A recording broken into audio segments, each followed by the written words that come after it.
So imagine waking up one morning and realizing that the invisible scaffolding that has held up your entire sense of self, um, it's just gone. Oh, wow. Yeah, just completely evaporated. Right, like your culture, your religion, the state, the Yeah. very definitions of success and failure that you were raised with just vanish. That is a terrifying thought. It really is. Or, maybe even heavier than that. Imagine you looked at that scaffolding, realized it was built by someone else, and you simply chose to tear it down yourself. Well, the neurological whiplash of a moment like that is, frankly, profound. I mean, we spend our whole lives leaning on these external structures, mostly without even realizing it. Yeah, they're just the water we swim in. Exactly. So taking them away, it isn't just a philosophical shift. It triggers a primal biological panic. Because the human brain, at its core, is a prediction machine. It wants to know what's coming next. Right. And it relies heavily on societal scripts to predict how the world works and, where we fit into it. When those scripts vanish, the brain just goes into overdrive. It's trying to process an environment with zero fixed variables. Which sounds exhausting, and that is exactly what we are taking a deep dive into today. We're looking at this fascinating dossier titled The Individual as the Final Authority. It's such a rich document. It really is. The mission here is to figure out the actual mechanics of what happens when the self becomes the absolute final frontier of truth. And to ground this incredibly dense psychology for you, we're going to mirror these real-world concepts against a fictional narrative. Right, the universe of San Vitae. Specifically, San Vitae, the awakening. We'll be tracking a character named Kurian who essentially, he speed runs this exact psychological dismantling. He really does. Yeah, as he breaks free from the oppressive Santeria ruling class. And Kurian's narrative is just a perfect vessel for this, because it takes that abstract idea of, breaking free and subjects it to the brutal reality of human psychology. Yeah. Because it's not actually glamorous. No, not at all. To understand what he goes through and what any person goes through when they reject external authority, we have to look at the baseline of human history. Which is pretty bleak when it comes to individuality. It is. Because identity, for the vast majority of our existence, it was never a choice. It was an inheritance. Right, you were just handed a slot. Exactly. You were defined by your tribe, your caste, or your religious affiliation.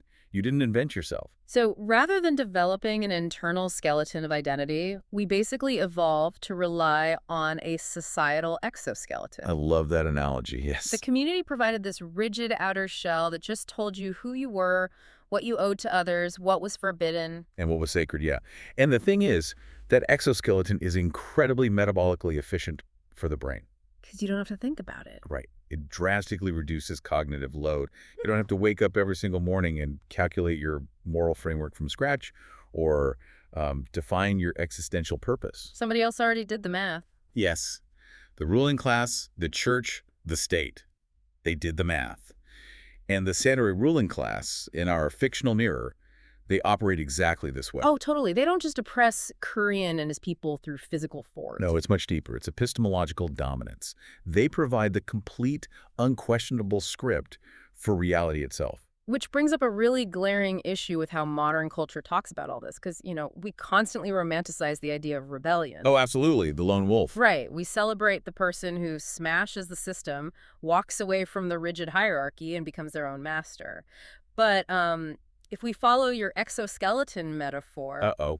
I know where this is going. Well, if you rip off a crab's shell before it has time to grow a new one, you don't get a liberated crab. No, you do not. You get a highly vulnerable creature that is about to be completely crushed by its environment. Yeah, and psychology defines that vulnerability as existential shock. Existential shock. Right. When Kurian initially rejects the Santeria theology, his first emotion is not triumphant liberation. I mean, it is pure, unadulterated terror. Wow. Because the immediate realization isn't just that the old rules are gone. The realization is that no one is coming. No one is coming to save him. Exactly. No one is coming to hand down a new set of unquestionable truths. No one is coming to tell you who to be. You're just in psychological freefall. It's the sudden, horrifying awareness of a vacuum. Like, if you've spent your entire life believing that suffering is part of some divine plan. Or that your value is tied to your productivity. Yeah, within a specific system. Realizing that those were just arbitrary rules made up by other humans. It just leaves you stranded. Stranded. and suddenly bearing the full weight of existence. We see this in the real world all the time, too. Like where? Well, particularly in individuals who leave high-control environments, whether that's an insular religious sect or an extreme political ideology. Even a really intense corporate culture. Oh, absolutely. A highly rigid, all-consuming corporate culture can do this. People often describe a period of intense vertigo when they leave. Because the lens they use to view the world is just shattered. Right. The world literally doesn't make sense anymore. Okay, so you're standing in that vacuum. You've somehow survived the initial vertigo of this existential shock. And you realize no one is handing you a new map. Nobody. So the only logical option remaining is what the dossier calls the philosophy of existential autonomy. Which means you have to start drawing the map yourself. Yes, and this is the fundamental pivot, right? Going from discovering meaning to creating meaning. Exactly. Existential autonomy posits that there is no cosmic script. There's no divine blueprint hiding under a rock waiting to be decoded. It's all human-made. All of it. The traditions, the social expectations, the laws, they're all constructs. And the logical conclusion of realizing that everything is human-made is recognizing your own capacity to make things. You get to be the author. Precisely. Identity becomes something you author rather than something assigned to you. The dossier actually outlines this process of self-authorship, and reading through it, it felt like conducting a ruthless forensic audit of your own brain. That's a really good way to put it, an audit. Yeah. I kept thinking about pushing a shopping cart through a grocery store. Over the years, people, your parents, your teachers, your government, they've just been tossing items into your cart. All of this, yeah. Beliefs about money, beliefs about relationships, beliefs about what makes a person, quote-unquote, good. Right. And you never even asked for those items. Exactly. So self-authorship is stopping the cart in the middle of the aisle, picking up every single item, looking at the receipt and asking, wait, who actually put this in here? Did I consciously choose this, or was it slipped in when I wasn't looking? Yes. Was it slipped in? And that forensic audit requires interrogating your inherited stories with a deep, deep sense of suspicion. It does. And the critical question to ask during this audit is, cui bono? Who benefits? Who benefits? Okay, run that out for me. Well, say you pull an item out of your cart. Let's say it's the belief that endless self-sacrifice is the ultimate moral virtue. Which is a super common one. Very common. Yeah. You have to look at the structural hierarchy and ask who actually profits from your perpetual sacrifice. Oh, wow. In Currien's case, the San Vitae theology preaches compliance and suffering as a path to spiritual purity. Right. They want everyone to just endure the pain quietly. Exactly. And when he audits that belief, his aha moment is realizing that his spiritual purity conveniently secures the Santary's unquestioned political and economic dominance. It's a rigged game. He realizes the theology is just a control mechanism disguised as a virtue. Perfectly said. But, okay, identifying the garbage in your cart is only half the battle, right? Yeah. Once you throw out the inherited junk that only serves the external authority, you are basically left with an empty cart. Yes, which brings back the vertigo. So how do you go about identifying authentic values? Like, how do you know what to put back in? Well, that is the much more difficult phase. Because frankly, we are heavily conditioned to seek external validation. Yeah, we want a gold star. Exactly. If you've spent decades being rewarded by a hierarchy for specific behaviors, your brain's dopamine system is literally wired to value those behaviors. So you have to rewire your own brain. You do. Rewiring that requires finding what we might call somatic resonance. Somatic resonance. What does that feel like? It involves stripping away the desire to be viewed as good in the eyes of the old authority, and instead paying profound attention to what actually feels true and vital to your internal sense of self. Trusting your gut, essentially. In a disciplined way, yes. Yeah. It is a slow process of trial and error, moving away from these intellectualized rules toward deeply felt convictions. Okay, I want to push back hard on this transition right here, because I feel like this is where the philosophy usually hits a wall in practical application. Okay, lay it on me. Let's look at the morality problem. If the ultimate goal is moving from external command to internal conviction, and everyone is out there drawing their own map based on their own somatic resonance, Right. doesn't this just provide an academic excuse for narcissism? I mean, if I am my own final authority, what is stopping me from declaring that my truth allows me to exploit people? That main character syndrome critique. Yes, It sounds like a fast track to a highly chaotic society where sociopathy is just rebranded as self-authorship. That is absolutely the most common critique of existential autonomy, and it fundamentally misunderstands the mechanism of moral independence. Okay, explain how, because Right. it really seems like a slippery slope. Because true self-authorship is the absolute antithesis of narcissism or sociopathy. It actually removes the one thing those traits rely on, Yes. a system to exploit and hide behind. Wait, hide behind. Run that out for me. How does it remove the hiding place? Okay, think about how traditional hierarchies function. They outsource morality, which inherently means outsourcing culpability. Right.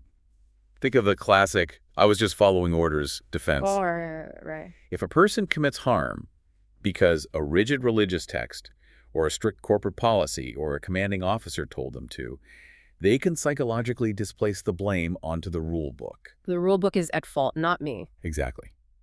The exoskeleton absorbs the moral shock, but moral independence destroys that buffer completely. So without the rule book, you can't claim you were just a cog in the machine. Precisely. If you are the sole author of your ethics, the buck stops entirely with you. Yeah. You cannot blame society, you cannot blame your upbringing, and you cannot blame the law. It's all on you. All of it. When Curien rejects the Santery, he doesn't suddenly go on some chaotic rampage. No, he gets very quiet, very intentional. The opposite happens, right? Yeah. His choices become excruciatingly deliberate. He realizes that if he uses violence to resist them, he cannot say the gods demanded it. Or the revolution required it. Exactly. He has to look in the mirror and say, I, Curien, chose to do this, and I alone will carry the moral weight of the consequences. Wow. There's a line in the dossier on this that completely stops you in your tracks. It says, when you choose your truth, you also choose your consequences. It's an incredibly heavy burden. It really is. Existential autonomy isn't a hall pass to do whatever you want.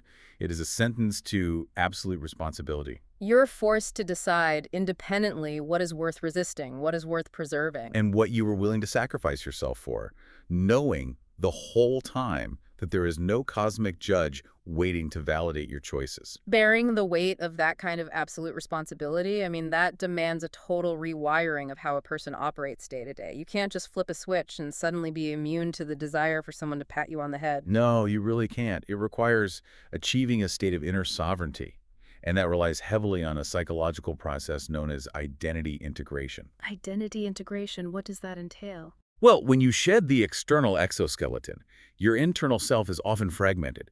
You have the beliefs you were raised with, the behaviors you adopted just to survive the old system, and then these new values you were trying to cultivate. Just a bunch of broken pieces. Exactly. Identity integration is the painful work of forcing those fragments into a single coherent narrative that you actually consciously endorse. It's like building that internal skeleton bone by bone. Yes, and doing so while maintaining a really high tolerance for ambiguity. Because there's no rule book anymore. Right. Traditional hierarchies offer the comfort of guaranteed answers. Black and white. Good and evil. Inner sovereignty means navigating the gray areas daily without panicking and running back to a prepackaged ideology for comfort. Which is hard because the human brain despises ambiguity. It hates it. It requires immense emotional resilience. Which brings us back to Curien in San Vitae.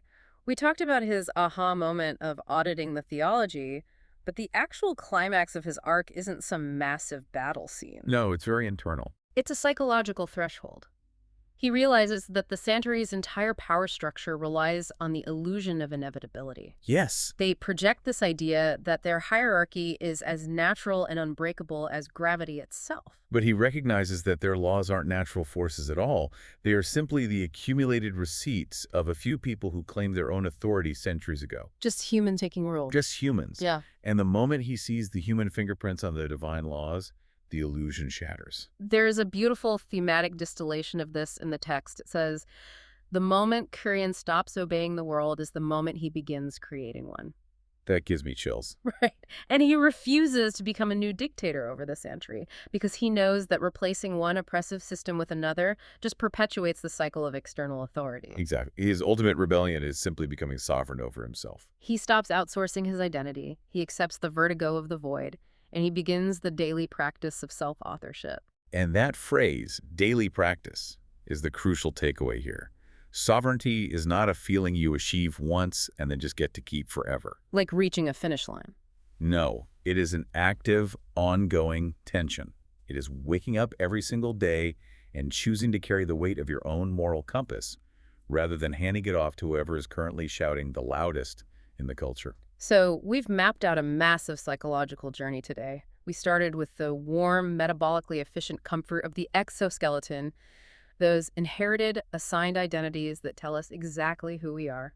And then we explored the crushing vertigo of existential shock when that scaffolding collapses. Leaving us stranded in the void, we audited the shopping cart of our minds, throwing out the beliefs that only serve the systems that put them there. And we arrived at the profound difference between just doing whatever you want and carrying the crushing, inescapable responsibility of moral independence. We saw how true freedom begins exactly where the hierarchy ends, inside the integrated, sovereign individual. It's heavy, but it's incredibly empowering. It is a phenomenal framework for looking at how we navigate the world, but it does leave us with a rather dangerous paradox to chew on. Oh, yes. As you go about your week, I want you to think about this. The paradox of the map. Yes, exactly. If the rigid, oppressive rules and the external authorities that we are constantly trying to deconstruct and break free from were originally just created by individuals who bravely claimed their own existential authority a long time ago. The original map makers. Right. Is it inevitable that the new truths we author for ourselves today will eventually fossilize?